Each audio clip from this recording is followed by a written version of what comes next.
She said it gently, like a doctor delivering bad news he's rehearsed in the mirror. "You should move out," my wife's mother said, folding her hands at the kitchen table I paid for. "My eldest needs space. He and his wife want to start a family." The room went quiet. Even the refrigerator stopped humming, like it knew something irreversible had just been said. I smiled, not because it was funny, because I finally understood the game. I nodded once, calm, agreeable, invisible. That was the moment I decided she would never speak to me like that again. When I first met her, she called me son within minutes. Warm hugs, long dinners, questions about my childhood. She loved how stable I was, how reliable. She praised my work ethic, my patience, my ability to hold things together. I mistook approval for respect. I married her daughter believing I was joining a family. I didn't realize I was being assigned a role: provider, buffer, wallet with legs. When the lease was signed on that house, the one with the glass staircase and the absurd rent, I offered to handle it. My income, my name on the wire transfers. No fuss, no speeches. They didn't ask questions. People rarely do when money shows up quietly. Over time, things shifted. Conversations stopped including me. Decisions were announced, not discussed.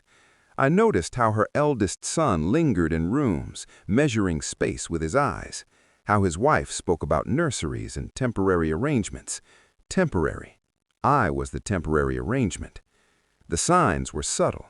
A door closed mid-conversation, a group chat I wasn't in, a calendar event titled Family Meeting, scheduled while I was at work.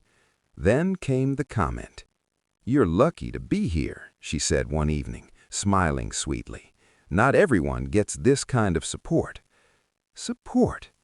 That night I checked the account, the one I used for rent. 12 transfers, $6,600 each, every month, like clockwork. My name, my signature. They didn't know, and suddenly I knew everything. I didn't confront anyone. I didn't argue. I didn't defend myself. I planned. I called a lawyer first. Quiet consultation, clean questions, no emotion, just options. Then I called the bank, set the next transfer to pause, not cancel, pause, a detail that would matter later. I booked movers for the next morning, early, efficient, the kind that doesn't ask questions. I packed only what I owned: clothes, books, my desk, the art on the walls I'd paid for. I left nothing ambiguous, nothing shared. At dawn, I stood in the hallway and looked at the house one last time. It felt lighter already, like it knew it was about to exhale. When the movers arrived, my wife's mother came down in her robe, confusion turning into panic in real time. "What's going on?" she asked. "I'm moving out," I said, lifting a box. Calm, polite, the way she taught me. Her face tightened. "You can't just leave. We discussed this." "Yes," I said. "You told me to." She frowned, searching her memory for leverage. "But the rent." I stopped, looked at her, let the silence stretch until it hurt. "The rent," I said softly, "was mine." The color drained from her face. She laughed once, a nervous sound. "Don't be dramatic." I handed her my phone. Bank statements open. 12 months. Clean. Undeniable. Her hands shook as she scrolled. "You didn't think," I continued, "that your son could afford this place, did you?" Her mouth opened, closed, opened again. "But the transfer, this month." "Paused," I said. "Not canceled. You'll notice tomorrow." That's when fear arrived. Real fear. The kind that rearranges posture. She grabbed my arm. "Wait, we can talk. There's been a misunderstanding." I gently removed her hand.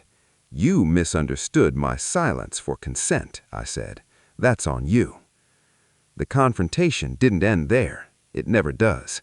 That evening, the house was chaos.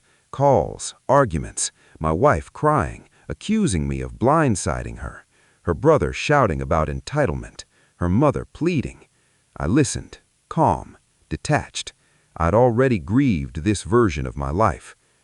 "I'm not punishing anyone," I said during the final call. "I'm just no longer subsidizing disrespect." They asked where I was going. I didn't answer. They asked if I'd reconsider. I didn't hesitate.